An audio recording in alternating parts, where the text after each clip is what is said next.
ہمارے نا محلے میں ایک درزی ہوتا تھا، بہت کاریگر تھا، اس کے بڑے شاگرد تھے۔ اصل وہ بکھر کا تھا، یہاں روزی روٹی ملی تو وہیں آ گیا، پرانے شہر میں رہتا تھا۔ تو وہاں اس کے ساتھ ایک عجیب معاملہ تھا، وہ جس دکان پہ بھی بیٹھتا، ساری عمر گھر بھی کرائے کا تھا، اس کی دکان بھی کرائے کی تھی، اور ساری عمر ایسی گزری۔ جس دکان پہ بیٹھتا تھا، جس دکان پہ بیٹھتا تھا وہ اس دکان وہ کیا کرتا تھا، ویران دکان ڈھونڈتا تھا جس کی دکان کرائے پہ نہیں ہوتی تھی۔ غور طلب بات ہے، عجیب بات بتا رہا ہوں، یہ میرے دیکھے واقع ہیں۔ وہ ہمارے پڑوس میں کوئی 30 سال رہا، تقریباً 30 سال رہا۔ وہ ویران دکان لیتا تھا، نامور اتنا تھا کہ استاد کو آ کے دنیا ڈھونڈتی تھی، چاہے وہ گلی کے کونے میں جہاں بیٹھ جائے، اتنا کاریگر تھا۔ ویران دکان ڈھونڈتا تھا جس دکان کو کوئی نہیں لیتا تھا، پھر لکھواتا تھا کہ میں اتنے سال تک نہیں اٹھائے گا، وہ خوشی سے لکھ کے دے دیتا تھا، کیونکہ اس کو تجربہ تھا، اس کو نہیں تھا۔ اتنے اور بڑے بڑے طاقتور لوگوں کی گواہیاں ڈلواتا تھا کہ کل کو مجھے اٹھائے گا، کیونکہ میں کیسے اٹھاؤں گا، میری دکان کرائے پہ نہیں جاتی، تو مجھے کرایہ دے رہا، اتنے عرصے سے میری دکان بند پڑی ہے، میں کیسے اٹھاؤں گا؟ کہ نہیں، وہ تو مجھے اٹھائے گا، پتہ ہے مجھے۔ بڑے بڑے لوگوں کی گواہیاں ڈلواتا تھا، لکھواتا تھا، کرایہ دیتا رہوں گا، دیتا تھا۔ ادھر وہ کرائے پہ بیٹھتا تھا، چند دنوں کے پاس اس کے پاس لوگ آنا شروع ہو جاتے، یہ دکان دے، وہ اگر 20 روپے کرایہ دیتے، ہم 30 روپے دیتے ہیں، ہم 40 روپے دیتے ہیں، کوئی کہ ہم 50 روپے دیتے ہیں۔ اب اس کا دماغ بیچارے کا تو ویسے ہلا چیترل گیا، دماغ تو ہلنا تھا۔ وہ اس کو آ کے کہتا کہ مجھے اتنے لوگ دے رہے ہیں، میں نے کہا میں نے تجھے پہلے کہا تھا لکھوا کے دو۔ اچھا، یہ چند بار ہوا، جس دکان پہ بھی بیٹھتا تھا، اس دکان پہ بیٹھتے ہی اس کے ساتھ یہ معاملہ شروع ہو جاتا۔ اب یہ راز کسی کو پتا نہیں تھا، یہ راز ہے کیا اس کا، اس کے ساتھ کیا ہوتا ہے ایسا، اس کے ساتھ ایسا کیوں ہوتا ہے؟ اس نے نا ایک دفعہ یہ راز ایک بندے کو بتایا، اس نے مجھے بتایا، براہ راست میں نے اس سے بات نہیں ہوئی، لیکن ہمارا پڑوسی تھا، وہ ایک بندے کو اس نے یہ راز بتایا، ہمارا ایک رشتہ دار تھا، اس کو یہ راز بتایا اور اس کو کہا کہ میرے ساتھ یہ راز ہے۔ اس نے اب جو لفظ کہنا، پہلے میں وہ لفظ آپ کے سامنے بیان کرتا ہوں۔ کہنے لگا، بخت میرے اوپر پاگل ہے، اور مجھے اکھے بخت میرے اوپر پاگل ہے، میں نہیں چاہتا وال میں کو آتے ویلڑ میں دے، ویلڑ چپک جاتا ہے، چپٹ جاتا ہے، لپٹ جاتا ہے، میں نہیں چاہتا، آگے پھر مجھے لپٹ جاتا ہے بخت۔ اچھا، جس کی دکان آنے کی ہوتی ہے 100 آنے کی ہو جاتی ہے۔ اچھا، ادھر میں دکان چھوڑ کے جاتا ہوں کسی اور جگہ پہ، وہ دکان پھر آنے کی ہو جاتی ہے، پھر جہاں میں جا کے بیٹھتا ہوں پھر وہ 100 آنے کی ہو جاتی، پھر وہ پیچھے والے مجھے آ کے بلاتے ہیں، آپ کی مہربانی آ جاؤ، اس سے کم کرایہ دینا۔ تھا کوئی ایسا، کیونکہ ہاتھ کا کاریگر بہت کم ہوتا ہے جو سر پھرا نہ ہو، ہاتھ کا کاریگر وہ ہاتھ کا جس شعبے کا ہو، تھا کو سر پھرا، کہہ رہا میں نہیں جاتا تو دکان پہ، تم نے مجھے نکالا تھا۔ ساری زندگی اس نے ایسے گزاری۔ اب یہ بخت کہاں سے ملا؟ اب بخت کو سن، کہا میرا باپ مزدور تھا، مزدوری کرتا تھا، بڑا ہوا تو اس نے مجھے درزیوں کے کام پہ ڈال دیا کہ بیٹا چلو چھاؤں کا کام ہے تو کرتا رہے گا۔ میں تو دھوپ سردی گرمی مزدوریاں کرتا رہا، درزیوں کا کام چھاؤں کا کام ہے تو کرتا رہے گا۔ اور میرے والد کہتا تھا تجھے کوئی ایسا رئیس مل جائے جو اپنی ڈیوڑی میں جو جگہ دے۔ بعض رئیس ایسے ہوتے ہیں جنہوں نے مستقل درزی رکھے ہوئے ہوتے ہیں، ان کا ہر وقت کپڑے سلتے رہتے ہیں۔ کہہ رہے دعائیں دیتا تھا والد مجھے کوئی رئیس مل جائے۔ کہ والد کا حادثہ ہو گیا، والد کی ٹانگ ٹوٹ گئی، والد کی بوڑھی والدہ تھی، میں ہم والد کی خدمت کرتے تھے، والد دعائیں دیتا تھا، ان پڑھ تھا، کسی نے والد کو اللہم صلی علی محمد بتا دیا، بس یہی پڑھتا تھا، اور ٹوٹی پھوٹی قل ہو اللہ پڑھتا تھا، باقی کوئی ابا کو پتا نہیں تھا۔ کہا میں درزیوں سے پیسے تھوڑے سے لاتا تھا، گھر میں فاقے آنا شروع ہو گئے، تھوڑے سے پیسے میں لاتا تھا، ابھی کام سیکھا نہیں تھا، استاد کبھی کبھار دے دیتا تھا، اور والد روز لاتا تھا، گھر میں سختی اور تنگی آنا شروع ہو گئی، بہت زیادہ غربت، تنگ دستی۔ پہلے ہماری ایک پھوپھی تھی، کہیں دور رہتی تھی، بہت بوڑھی تھی، والد سے بھی بڑی تھی، وہ آ کے ہمارے گھر اس نے قیام کر لیا کہ تمہارے والد کی خدمت کروں گی۔ اس کے بیٹے اسے ٹھوکریں مارتے تھے اور اس کی عزت نہیں کرتے تھے، وہ پھر گھر آ گئی۔ اب میری ماں مجھے دیکھے، میں اپنے دیکھوں، ماں نے کہا بیٹا آ گئی ہے، اس کی بھی خدمت ساتھ کرنی ہے۔ اب پھوپھی نے، ایک پھوپھی بوڑھی ابے سے بڑی، ایک والد معذور، بوڑھی والدہ اور بہت سارے بہن بھائی، کہا کہ کئی راتیں ایسی گزرتی تھی میں اور میری ماں نہیں کھاتے تھے، ہم فاقوں میں سوتے تھے، پھوپھی کو کھلاتے تھے۔ کہا پھوپھی کھاتی بہت تھی، کھاتی بہت تھی، آپ بچوں کا سب کچھ کھا جاتی تھی، سارا اپنا بھی کھا جاتی تھی، کھاتی بہت تھی پھوپھی۔ کہا اس سے چھینتے تھے تو پھوپھی لڑنے پہ آ جاتی تھی، ایک گھر میں عجیب کشمکش تھی۔ کہا ان سختیوں تلخیوں میں میں ان کی خدمت کرتا رہا، باپ کی ماں کی خدمت کرتا رہا، حتیٰ کہ والد پتہ نہیں کتنے سال کہے مجھے بھول گئے، فوت ہو گئے۔ اور پھوپھی نے کے دل میں یہ بات آئی کہ ہم نے والد کو زہر دیا ہے۔ اس نے سارے جہان کو کہنا شروع کیا کہ انہوں نے والد کو زہر دے دیا، میرے بھائی کو مار دیا۔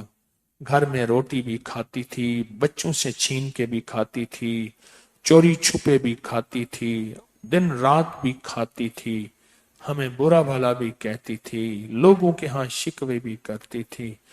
پھوپھی نے جینا حرام کر دیا۔ کہا میری ماں کہتی تھی بیٹا کوئی بات نہیں، برداشت کرو۔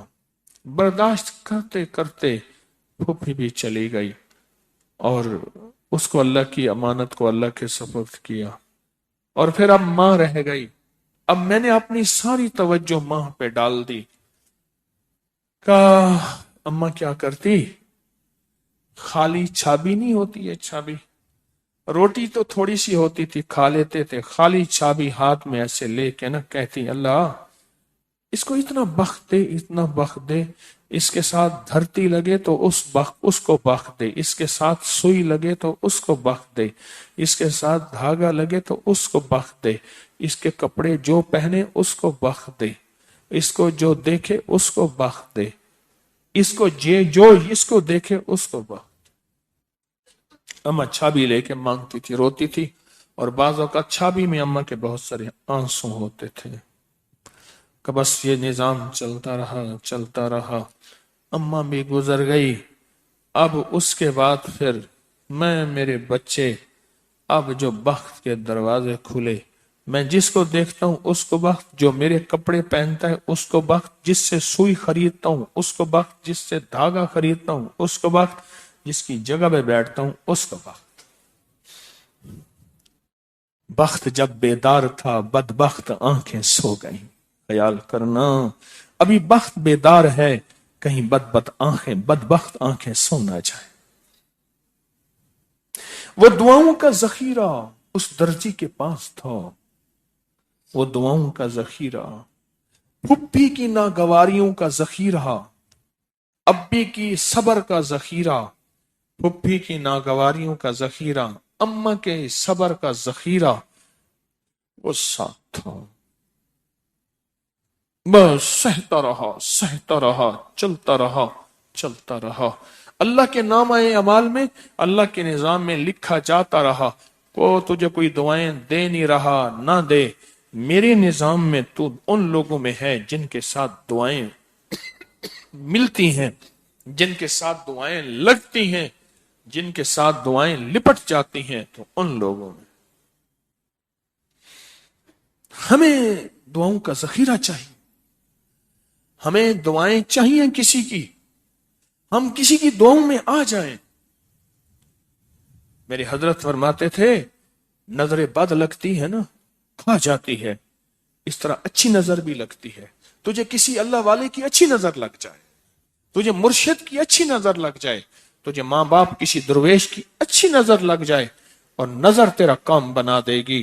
جس طرح بری نظر کھا جاتی ہے، برباد کر دیتی ہے، اس طرح اچھی نظر آباد اور شاد کر دیتی ہے، با مراد کر دیتی ہے۔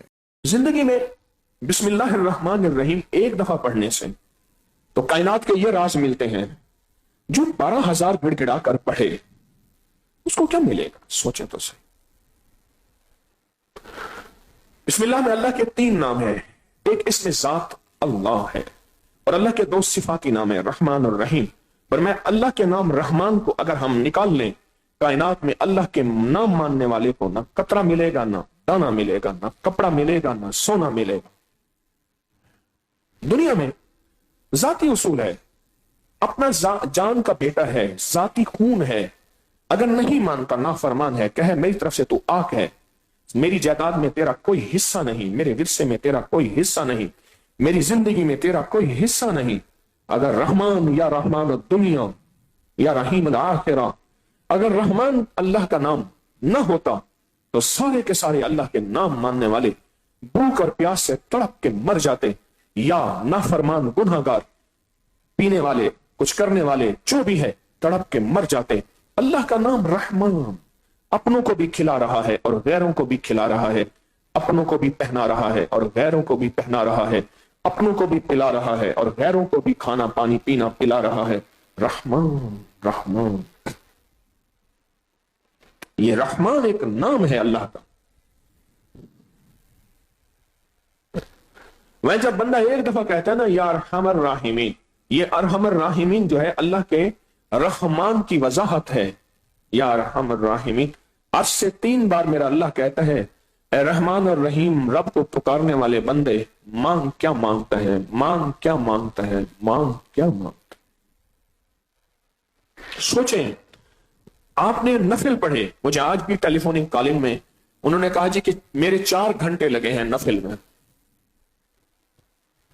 مجھے کہنے لگے جی آج فیصلہ کر کے چھڑانا ہے کتنے ہو جائیں۔ ساری رات ہم نے کرکٹ کھیلا، ساری رات، اور فیصلہ کر کے دیا کہ یہ فیصلہ ایسا ہوتا ہے۔ اس نے کہا جی ساری رات میں اپنی ویب سائٹ پہ بیٹھا اور یہ فیصلہ کر کے دیا۔ زندگی کی کتنے کھیل، کتنی گیمیں، کتنے کاروبار اور کتنا نظام ہے جس پہ سارا دن اور ساری رات لگ جاتی ہے اور انسان کر کے دکھاتا ہے وہ نوافل جس پہ چند گھنٹے لگے، اور رب فیصلہ کر کے دکھائے کہ میرے بندے تو کہتا ہے کائنات کا یہ ناممکن نظام ہے، کبھی نہ سوچ ہم ممکن کر کے دکھاتے ہیں۔ کیوں؟ ساری دنیا ناممکن ہوتا ہے، لیکن یہ ناممکن کا حرف، ناممکن کا لفظ میرا اللہ میں کہتا ہے میرے لیے نہیں ہے، تمہارے لیے ہے، میرے لیے نہیں ہے، تمہارے لیے۔ یہ ناممکن کا حرف میرے لیے نہیں ہے، تمہارے لیے۔ میرے پاس تو کن اور فیکون ہے، کن میں نے چاہا فیکون ہو گیا۔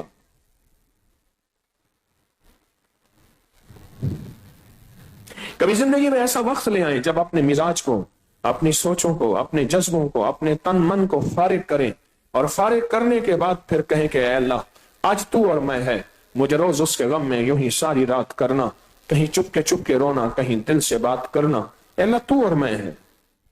اور یہ نفل جو یہ 12 نفل ہیں اور جس کے بعد بسم اللہ الرحمن الرحیم ہے، طے کر لے کہ میں نے زندگی میں 11 دفعہ یہ عمل کرنا ہے۔ 11 دفعہ عمل کون سا مشکل ہے؟ مجھے ایک بندے نے خود سمجھایا، اس نے کہا جی آپ ہمیں سمجھاتے ہیں دلیلوں کے ساتھ، دلیلوں سے سمجھاتے ہیں، 6 گھنٹے 7 گھنٹے 5 گھنٹے موبائل پہ بیٹھنا کوئی مسئلہ نہیں ہے، کوئی مسئلہ نہیں، سکرین پہ بیٹھنا کوئی مسئلہ نہیں، لیپ ٹاپ کمپیوٹر پہ بیٹھنا کوئی مسئلہ نہیں، کچھ بھی نہیں ہے میرے لیے۔ صرف من کو سمجھانے کی بات ہے، تن کو بہلانے کی بات ہے، طبیعت کو مرغوب اور مائل کرنے کی بات ہے کہ اے من تو مان جا، اے دل تو مان جا، اے طبیعت تو مان جا، مان جا، ورنہ کوئی ایسا ناممکن نہیں ہے۔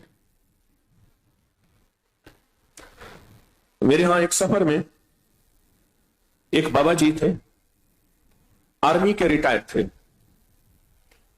مجھ سے کہنے لگے کہ جب بھی میرا نفس کوئی شرارت کرتا ہے، میرا دل، دماغ، سوچ، کوئی جذبے یا طبیعت شرارت کرتی ہے، میں اس پہ نفل کے جرمانے ڈالتا ہوں، اور نفل کے جرمانے ڈال کے کہتا ہوں تجھے نفل پڑھواؤں گا، بسم اللہ پڑھواؤں گا۔ کہتا بڑا گھبراتا ہے، کہتا ہے اچھا ایسا کر، اپنے آپ کو پھر کہتا ہے ایسا کر پیسے دے دے۔ انہوں نے کہا نا، دمڑی نہیں جائے گی، چمڑی جائے گی، دمڑی چمڑی، پیسے دے دے۔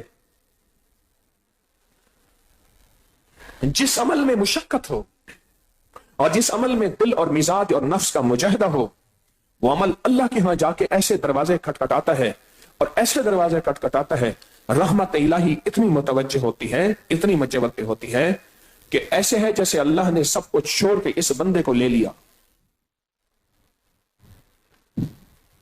اللہ اس سے پاک ہے کہ سب کچھ چھوڑ دے، اللہ ہر وقت میں ہر بندے کو دیکھ رہا، یہ بسم اللہ کے نوافل اتنے طاقتور ہیں، اتنے عظیم ہیں۔ چنگیزی حملہ آیا، ہلاکو خان، چنگیز خان، ابلاکا خان، جوجی خان، یہ چنگیزی حملہ آیا، ہر چیز کو تہ خاک ملا دیا، ہر چیز کو ختم کر دیا، کھوپڑیوں کے مینار بنا دیے، اور پیاس لگتی تھی تو گھوڑے کی پیٹھ پہ خنجر مار کے اس کا خون پی لیتے تھے، وہی بھوک پیاس مٹا دیتی تھی۔ آج بھی قوم ہے، بربر قوم ہے، جس سے بربریت لفظ ہے، بربریت کہتے ہیں خون، خون ریزی، آج بھی قوم ہے بربر۔ میں ملا ہوں، وہ طوفان آیا تھا ایک، اس نے سب کچھ صفحہ ہستی سے مٹا دیا۔ شیخ کی خانقاہ میں کچھ لوگ بیٹھے اللہ اللہ کر رہے تھے، اس نے کہا حضرت ہر چیز کو مٹائے، اب چنگیزی حملہ اس طرف آ رہا ہے، ہلاکو خان کا، چنگیز خان کا طوفان۔ کہا ہماری تو کچی دیواریں ہیں، ٹوٹے دروازے ہیں، نہ فوجیں ہیں نہ قلعے ہیں، پھر ہم کیا کریں گے؟ حضرت کا ایک تربیت یافتہ بیٹا تھا، خادم، غلام، تو حضرت بسم اللہ کے نفل کس لیے ہیں؟ ایک دم اچھل پڑے، تو نے ہمیں یاد دلا دی، بلایا، اس کا ماتھا چوما، سینے سے لگا، فرمانے لگے میرے حضور نے فرمایا دعا مومن کا ہتھیار ہے، تو ہمارا یہ ہتھیار ہے، دشمن آ رہا ہے اس کے لیے ہتھیار چاہیے، تو ہمیں ہتھیار سے دشمن سے نمٹنا ہے۔ ساری بادشاہوں کے ہتھیار ختم ہو گئے، فوجیں ختم ہو گئیں، ہلاکو خان، چنگیز خان نے صفحہ ہستی سے مٹا دیا۔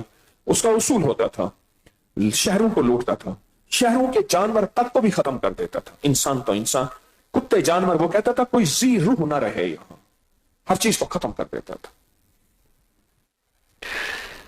تو یہ سارے کے سارے بسم اللہ کے نوافل میں لگ گئے۔ میں کہتا ہوں نوافل میں طاقت تو ہے، پر نوافل سے پہلے وضو کی طاقت کیا ہے؟ میں کہتا ہوں یہ نوافل ہیں۔ ہمارے رحمت اللہ صاحب ہیں کوئٹہ میں، بہت ضعیف ہو گئے ہیں، بہت ضعیف ہو گئے، کہتے ہیں ہم ایک انگریزوں کے ملک میں گئے تو ہمیں پٹھان تھے، ہمیں چائے کے بغیر گزارا نہیں ہے، کیتلی رکھ کے لکڑیاں جلا کے ہم چائے بنا رہے تھے، آگ لگائی ہوئی، پیٹرولنگ پولیس آئی، تم نے جنگل میں آگ لگائی ہوئی ہے، تو جنگل کو آگ لگ جائے گی، تمہیں پتہ نہیں یہاں قانون ہے کہ یہاں آگ نہیں جلا سکتے، فی بندہ اتنا ڈالر تمہارے اوپر جرمانہ ہے۔ کہنے لگے جب ہم نے اپنے پیسوں سے تقسیم کیا ہماری تو جان نکل گئی، پیڑا لٹی گئی۔ یہ کیا؟ انہوں نے کہا جی بس آپ نفل پڑھیں۔ سب نے وضو کرنے کے لیے، کچھ کے وضو تھے تو وہ ایسے کھڑے ہو گئے، اور جن کا وضو نہیں تھا تو انہوں نے مسواک نکالا اور نکال کے مسواک کرنے بیٹھ گئے۔ پیٹرولنگ پولیس چکر کاٹ رہی تھی، پھر آئی، خاموشی سے انہیں تھوڑی دیر میں دیکھتی رہی، اور ان کا بڑا کرنے لگا تمہارا فائن جرمانہ معاف ہے، آئندہ نہ کرنا۔ تو پوچھا کیوں معاف کیا؟ کہہ رہے ہم نے سوچا اتنے غریب ہو، تمہارے پاس دانت صاف کرنے کے برش تو نہیں، لکڑی سے دانت صاف کر رہے ہو، اتنے ڈالر کیسے بھرو گے؟ سنت کی طاقت ہے، سنت نے ان کے دل میں ایک عظمت اور ہیبت ڈالی۔ سنت صرف مسواک کی سنت ہے، جس کی جیب میں استعمال کیا ہوا مسواک ہوگا۔ اب میں رخ بدل رہا ہوں، نوافل سے بات چلی تھی، چنگیز کا، ہلاکوں کا، مجھے پکڑ کے رکھنا، جائن لائی گلی اور ٹور چلی، مجھے پکڑ کے رکھنا۔ میں سفر کر رہا تھا، میرا چھوٹا سا 4-5 سال کا بچہ کہنے لگا میں بھی ساتھ جاتا ہوں۔ میں نے صحرا میں آگے بارڈر پہ جانا تھا، وہاں میری محفلیں لگتی ہیں، بس وہ نکل گیا اس کے منہ سے، کوئی حالت نہیں تھی، نہ ہولیا ہے۔ اللہ کے دوست بعض اوقات ہنسی میں، بعض اوقات مذاق میں، بعض اوقات دنیا داری میں، بعض اوقات کسی حجابات اور پردوں میں اپنی ولایت کو چھپاتے ہیں، کوئی ایسی چیز نہیں تھی۔ سچ کہہ رہا ہوں میں کون سا اپنا نام دے رہا ہوں؟ یا تارے کو پڑھو، میں فنا اس کی ذات کو بقا، کئی آئے تارک ہم نہ ہوں گے تو کسی اور کے چرچے ہوں گے، اس کو فنا نہیں ہے۔ اور یہ جو لافانی عمل کر کے جائے گا، لافانی، ایک بندہ سارا دن یا کہارو پڑھتا ہے، اسے پتا ہے کہ وہ پڑھ کیا رہا ہے اور کتنا عظیم سے عظیم تر ہو رہا ہے، اللہ کے نام کی طاقتوں میں اس کو کتنے پر لگ گئے ہیں، راحتوں کے، رزق کے، بخت کے، برکت کے، عطا کے، صحت کے، سکون کے، چین کے۔ طالب صاحب مجھے ملے، میرے بارے میں ان کے دل میں بہت سی مغالطے تھے. میں نے انہیں ایک لفظ کہا, میں نے کہا پتہ ہے آپ کو, اللہ پاک کبھی فساق اور فجار سے, ایسے لوگوں سے دنیا میں جو بظاہر اچھے نہیں ہیں, ان سے بھی خیر کا کام لے لیتا ہے. کہ ہاں بالکل. میں نے کہا تاریخ بھری ہوئی ہے. اللہ ایسے لوگوں سے جن کے بارے میں لوگ کہتے ہیں یہ منافق ہیں, اندر سے اور ہیں باہر سے اور ہیں, دھوکے باز ہیں, دنیا دار ہیں, کچھ ہیں, ان کے ساتھ بہت سی علتیں ذلتیں قلتیں جڑی ہوئی, کیا پتہ اللہ ان سے بھی کام لے لیتا ہے. ایسے ہی سمجھ لے. میں نے اس سے کہا, میں کہ دیکھ, میں 2 نمبر ہوں پر میرا پیغام 2 نمبر نہیں ہے, میرا پیغام 1 نمبر ہے. اور ایک وقت آئے گا یہ 1 نمبر خیر کا پیغام مجھے بھی انشاءاللہ کلمہ نصیب کرا جائے گا, مجھے بھی اخلاص دے جائے گا. مال کے چندے ہوتے ہیں تو اعمال کے بھی چندے ہوتے ہیں, مال کے کمیشن ہوتے ہیں تو اعمال کے کمیشن نہیں ہوتے. ہاتھ ملاتے ہی انگلی ایسے پھیرتا ہے, کمیشن طے ہو جاتا ہے. لیکن یہ کمیشن آپ کے کام آئے. اس کی وجہ ہے کہ میں کچھ نہیں ہوں, میرے ساتھ بڑوں کی نسبتیں ہیں. نا اہل ترین بیٹا ہوتا تو باپ کا ہے. چلو سمجھ نہیں آتی, اسی نا اہل ترین بندے کو کسی پارٹی کا ٹکٹ مل جائے کامیاب ہو جاتا ہے. مجھے بڑی بڑی نسبتوں کی ٹکٹیں ملی ہوئی ہیں, خود تو وہی جو آپ کو پتا ہے, ان کی نسبتیں. ہاں نسبتوں کے ساتھ تو اصحاب کہف کا کتا بھی کتا بن گیا نسبتوں کے ساتھ. میں آپ کو ایک چھوٹا سا لفظ دیتا ہوں, وہ سارا دن آپ پڑھتے رہیں تو آپ کے بہت مسئلے حل, خوشیاں, خوشحالیاں, کامیابیاں, قدم قدم پہ آپ کو راحتیں اور سکون اور خیر آپ کو بہت زیادہ چومے گی. 40 بار صبح شام سورۃ فاتحہ پڑھے اور سارا دن کھلا پڑھے ایاک نعبد و ایاک نستعین. میں گزشتہ 20-30 سال سے یہ بتا رہا ہوں اور اس کے بہت نتائج برکات میں نے دیکھی ہے. مجھے ایک صاحب کہنے لگے کوئی ایسا عمل بتائیں کہ میں چاہتا ہوں میری 7 نسلوں میں رزق ختم نہ ہو جو مہنگائی اور حالات اور پریشانیاں میں دیکھ رہا ہوں. کوئی ہے؟ 70 اولیاء نے فرمایا کہ جو بندہ یہ وظیفہ پڑھے گا اللہ کا عرش ہل جاتا ہے. لا علاج بیماریاں ہوں, دکھ ہوں, غم ہوں, قرضے ہوں, مصیبتیں ہوں, ناکامیاں ہوں اور پریشانیاں ہوں, اور ایسے حالات کے جو انسان کہے کہ بس سب تو موت ہی ہے, اس کے علاوہ کوئی راستہ نہیں. کوئی ایسی پریشانی ہو, اللہ کا نظام ہے کہ اس پہ وہ ملتا ہے جو انسان گمان نہیں کر سکتا, سوچ نہیں سکتا. یہ فیصل آباد کے ساتھ مامو کانجن میں ایک درویش ہوتے تھے, صوفی عبداللہ صاحب رحمۃ اللہ علیہ, بڑے اللہ والے تھے, درویش تھے, اللہ سے مانگتے تھے اللہ دے دیتا تھا. تو مجھے ان کے ایک شاگرد نے بتایا, اردو بازار لاہور میں ہوتے تھے, کہنے لگے کہ میں ایک دفعہ گیا تو مجھ سے فرمانے لگے کہ میرے سارے کے سارے طالب علم استاد جمع ہو کے آ گئے کہ ہمارے جو ہے وہ ہمارے راشن نہیں, کھانا پینا کچھ نہیں, تنخواہیں نہیں ملی, سب چیز ختم ہو چکی ہے, تو اب ہمیں اجازت دے دیں, آپ کے پاس تو ہے نہیں. اچھا فرمایا مجھے چند دن دے دو, جتنے اور دن صبر کر لیا, چند دن مجھے دے دو. تو فرمایا پھر بیٹھ گئے مصلی, اور جو سورۃ فاتحہ پڑھی نا جب آتے تھے نا ایاک نعبد و ایاک نستعین, اس کو جو وجدانی کیفیت کے ساتھ دل کی گہرائیوں اندر کے درد کے ساتھ پکارتے تھے, اتنا درد, اتنا غم, اتنا درد, اتنا غم جو پکارتے تھے کہ ایسے محسوس ہوتا تھا کہ زمین ساری کی ساری ہل رہی اور ہر طرف ایک نظام چل رہا ہے. اور جب پھر اس صورت کو پورا کرتے تھے, پھر سورۃ فاتحہ پڑھتے تھے, اور جب پہنچتے تھے ایاک نعبد و ایاک نستعین, پھر ایسے ہی جو ہے اس کو دہراتے تھے.